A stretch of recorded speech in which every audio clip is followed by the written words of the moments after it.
Imagine कीजिए दोस्तों, इस गांव में इस गरीबी में पलने वाला 15-16 साल का लड़का आगे चलकर बिलियनर बनता है। ये सुनने में इम्पॉसिबल लगता है, पर यह कहानी सच है। ये कहानी है बालाजी वेफर्स के फाउंडर भीखू भाई, कानू भाई और चंदू भाई बिरानी की।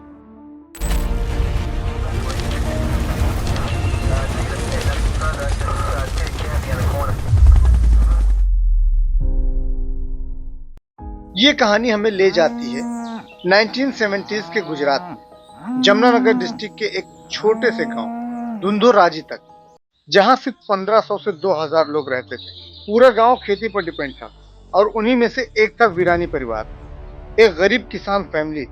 हालात इतने बुरे थे कि घर में साइकिल तक नहीं, बिजली का नामो निशान तक नहीं था और कहीं जाना हो तो पैदल ही जाना पड़ता था। बच्चे कभी कभी 5 पैसे का गोला और मूंगफली खाकर खुश हो जाते। जिंदगी बस 2 वक्त की रोटी और जमीन से जुड़ी हुई थी। लेकिन फिर एक साल ऐसा आया जब बारिश ही नहीं, फसल सूख गई।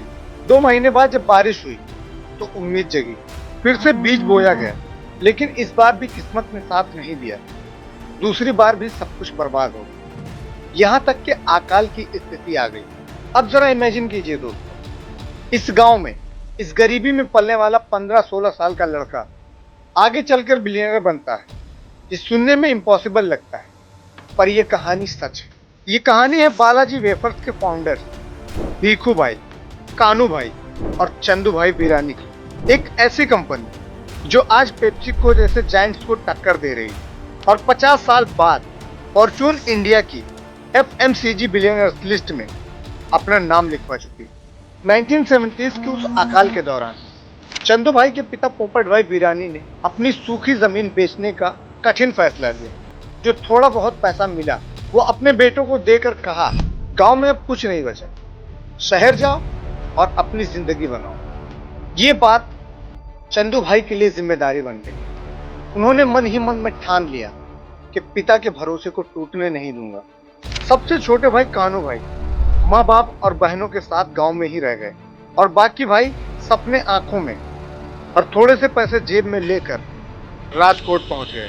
किसान परिवार से होने के कारण पहले उन्होंने खेती से रिलेटेड बिजनेस शुरू किया, फर्टिलाइजर और फार्म इक्विपमेंट का।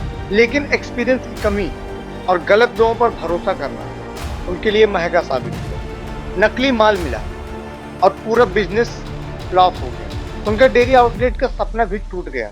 अब न पैसा बचा था, न गांव वापस जाने का हौसला। सवाल सिर्फ एक था, अब गुजारा कैसे होगा। चंदू भाई सिर्फ 10th पास थे। काम की तलाश में भटकते हुए राजकोट के एट्रॉन सिनेमा में कैंटीन बॉय की छोटी सी नौकरी मिली।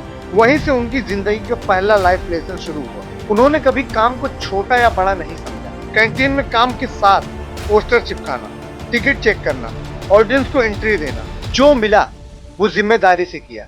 कभी एक्स्ट्रा पैसों की डिमांड नहीं। कभी कभी रिवॉर्ड में सिर्फ चटनी के साथ 1 प्लेट चोरा फ्री मिल जाती। 3 भाइयों की कमाई महीने की 240 रुपए हुआ करती, जिसमें गुजारा भी मुश्किल से होता था। एक बार तो किराया देने के लिए पैसे नहीं थे और रात में चुपचाप घर छोड़ना पड़ा।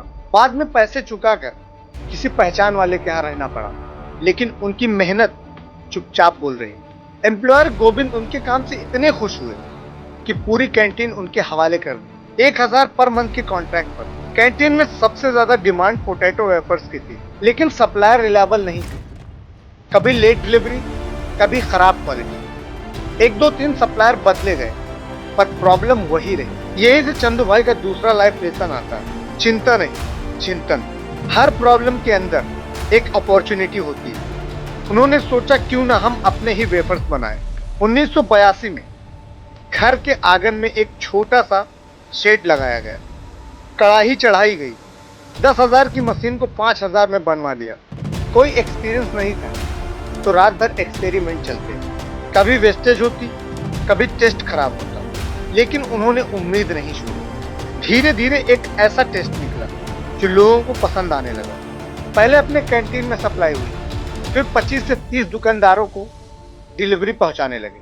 1984 में इस प्रोडक्ट को नाम मिला बालाजी वेफर्स। प्रॉब्लम यही खत्म नहीं हुई। दुकानदार आधे खाए पैकेट वापस कर देते, पेमेंट में धोखा देते। इसका सॉल्यूशन वीरानी भाइयों ने खुद निकाला।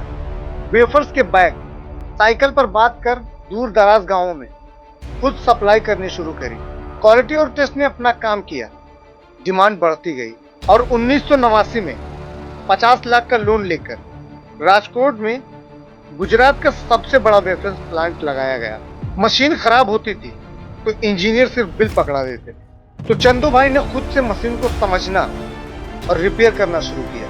एक 10th पास आदमी पार्ट टाइम इंजीनियर बन गया। यहीं से बालाजी वेफर्स प्राइवेट लिमिटेड का जन्म हुआ। 3 भाई डायरेक्टर बने और कंपनी ने कभी पीछे मुड़कर नहीं देखा। उनका फोकस कभी पैसा कमाना नहीं था।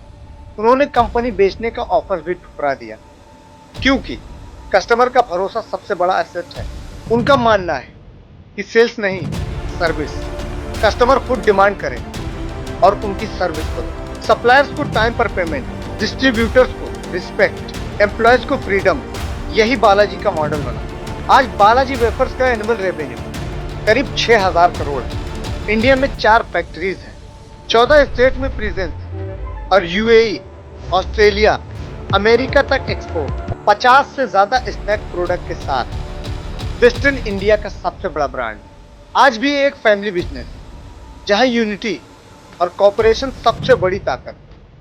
बालाजी की ये कहानी हमें सिखाती है कि धीरे चलो पर रुको मत। अपने काम को अपना धर्म समझो। प्रॉब्लम आए तो चिंतन करो और मौका मिले तो कूद पड़ो। अगर ये कहानी आपको इंस्पायर करती है तो शायद आप भी अपने सपनों को हकीकत में बदल सकते हैं। तो दोस्तों, ये स्टोरी सुनकर आपको कैसा लगा कमेंट्स में जरूर बताएं, और अगर वीडियो पसंद आया हो तो उसे लाइक करें और ऐसी ही वीडियो को देखने के लिए हमारे चैनल को सब्सक्राइब करें। मिलते हैं अगली वीडियो में, तब तक के लिए जय हिंद।